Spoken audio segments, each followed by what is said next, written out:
Colossus is the most advanced lineup optimizer in daily fantasy sports. Lock and exclude players. Adjust player exposure to reduce risk of injury or poor performance. Customize individual projections or upload your own projections. Generate hundreds of optimal lineups in seconds. Name and save the best lineups. Create winning lineups for the top sites like DraftKings and FanDuel for free at dailyfantasycafe.com. Hello and welcome to the FanDuel Punch-Out. I'm Big Italy 42 here talking about the Thursday night slate, the final small Thursday night slate we've got, and doesn't look like as many weather concerns, some slight drizzle chances in a couple of the Midwest and Eastern games, but nothing that looks like it's going to cause anything significant. So from what it seems like, from what I've read this morning, doesn't look like anything crazy, but certainly if some concerns come up, I'll tweet those out or ask me at Big Italy 42 if you live in the area, something like that. Maybe you're concerned. I'll see what I can find for you. But either way, tonight's going to be a fun night. One last time for a couple narratives here. You've got Steven Strasburg, who's been incredible since coming back from his injury. He gets one final start this season, $11,200, and over his last 4 games, he has 50 strikeouts. So this is certainly your top option easily against Atlanta. This is the one game that looks like it has more concern than the others. I haven't seen anyone indicate that there's potential for a postponement, but either way, as long as this game plays and there's no major concerns, I mean, Steven Strasburg's the guy that I'm certainly playing. You've got Jose Fernandez against Tampa Bay. As you know, Tampa Bay, team is not good against right-handed pitching. Fernandez has been good, not Strasburg good, but he's been good, and obviously his final start of the season as well there. Other guys you can consider Jake Odorizzi. Has not been great, but at $8,400, he does have strikeout upside as a guy who's been, he's been a solid pitcher this year, done better at keeping the ball on the ground, but still not a guy that is going to blow anyone away. But if you could save $3,000 off those top guys and swerve off, maybe hope those guys have average games, or if there are weather concerns that pop up, you can certainly look that way. But for me, I'm going to be paying for those top 2 guys wherever I can. But Steven Strasburg, though, over the last 30 days has a 45.9% strikeout rate. So for me, that's pretty easy. Although the second guy here, and this is a guy who obviously hasn't been pitching all season, just 23 innings pitched and 3 starts, but a 36.1% strikeout rate. And that's Rich Hill, $7,800 here. I mean, he's certainly in play. The Yankees are obviously a much tougher matchup than he's going to see in most scenarios, but obviously going to be his final start of the season as well. Yankees haven't quite clinched a wild card berth yet, so seems like almost a certainty that they will. But, maybe the Red Sox get to play spoiler one last time. But I will say this, though. I do like Rich Hill, and he has played well. 10 strikeouts in each of his 3 starts. But if you do want to go a contrarian route, going with the Yankee stack on a slate like this, if it goes off, certainly going to be very, very low owned. I'm not saying I don't believe Rich Hill, but I certainly don't believe that he's this good all of a sudden. So I'll be playing in some tournaments, but also going to be mixing in some Yankee bats where I can. And 2 more guys down here that I'm looking at. I like Patrick Corbin at $6,900 against the Rockies. Terrible, terrible team against left-handed pitching. Obviously, this one in Arizona. So a park shift down from Coors Field, not a huge one. And Corbin, a 185 favorite, though. Biggest one on the night, 8.5 run total. I really like him if you're going to pay down. And then if you believe in the narrative, John Danks just owns the Kansas City Royals, which there's got to be some truth to it by now. You can look at him at $6,100 for a contrarian option. Certainly a guy that has a ton of upside here at that price tag, but also a guy that has a ton of downside as well because he's just simply not a very good pitcher. You look at his numbers over the last 30 days, and 17% strikeout rate, 1.33 home runs per 9. Swinging strike rate of 11 is solid. But, I mean, this is still a guy that maybe you're a believer in him. I'm not. I don't know that I ever will be. In fact, that I won't ever be. But for me, like I said, Strasburg's the guy I'm paying up for, assuming the weather is fine. Looks like it should be all right. Rich Hill can be a very popular value play there. And Corbin's my favorite cheap play. Moving over to catcher, there's not a lot of options here. As I always like to, when he's at home against a subpar pitcher, I love Wellington Castillo. He's $2,700. He doesn't have a hit in any of his last 3 games. Hasn't been in very good form recently. But he's facing off against David Hale, who doesn't miss a lot of bats. 15.5% strikeout rate in the last 30 days. Over the course of the season, hasn't been any better than that either. 18% strikeout rate, 1.72 home runs per 9 throughout the course of the season. So not a terrible pitcher, but certainly a guy that I'll be picking on where I can. Catcher's a really weak position. You could look at McCann as a lefty against Rich Hill, but McCann hasn't been great. Hill has been great. So, I mean, that's a tournament option for you there. Other guys you can look at, I absolutely love Blake Swihart in this one against CC Sabathia, who has been abysmal against right-handed batters so far this season. He's been much better over the last 30 days, but I'm certainly not believing in CC Sabathia here still.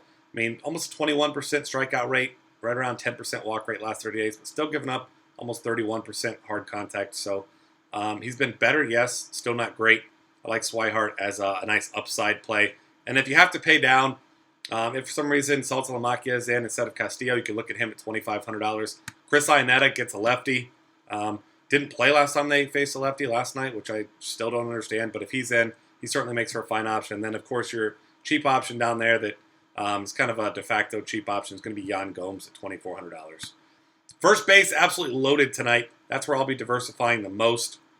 You've got David Ortiz against Sabathia. Lefty-lefty matchup. He hasn't been great against him in his career anyway.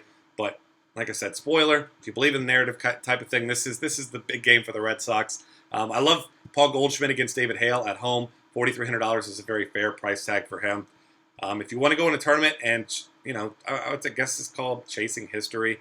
Will Rosario has not been great this year, but he has been great throughout his career against lefties. But $4,000 seems real pricey for him in this matchup today against Corbin. So I really don't love that.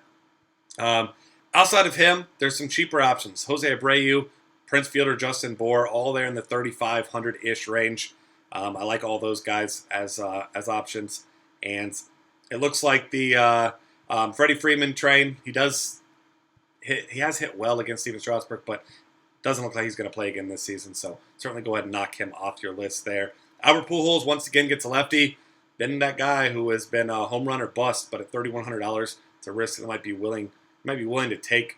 Greg Bird at $3,000 certainly has big upside. CJ Cron, if you want to save a little bit off of Pujols and get yourself off the chalk, I don't mind that one at all either. And outside of that, of course, Mike Napoli down cheap, $2,200 against the lefty and Andrew Heaney. Had 2 at-bats last night, a walk and a home run. So it's not a guy that you expect to get 4 or 5 at-bats ever in his life, but at men's salary, if you want to chase that home run, certainly wouldn't fault you for that. Second base options, there's not a lot. I think J.C. Kipnis makes the most sense for cash games at $2,900.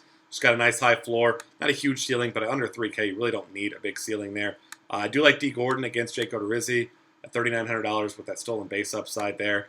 I believe he's 1 steal behind Billy Hamilton to take over the lead, and obviously Billy Hamilton out for the season, has been for a little while here. So D. Gordon, a little bit of narrative with him there. I mean, that's about the only thing the Marlins have to play for is getting him this record. Dustin Pedroia as the righty, of course, against Sabathia. Was on a torrid pace there for a little while when he first came back from injury. Still hitting pretty well recently, $3,400. He's another option for me. Brian Dozier against Trevor Bauer, who, as we know, Bauer is wild at times, so he certainly has some upside for you there.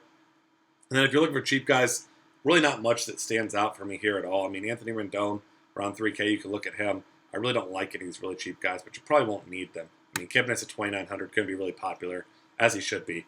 Third base options, there's really 3 guys I'm looking at paying for here. And, I mean, those are really the only guys I want. We've got Adrian Beltre against a lefty. Once again, Andrew Heaney. He continues to just destroy the ball in the second half. You got to love him. You got Alex Rodriguez against the lefty and Rich Hill. He homered again last night. That's a great spot for him. And then David Freese just continues to smash left-handed pitching. He homered again last night. $2,500 for him. I mean, he's been one of the hotter hitters in baseball at the hot corner recently, and he's only $2,500 tonight. Outside of those guys, of course, you want to swerve from popular plays at times.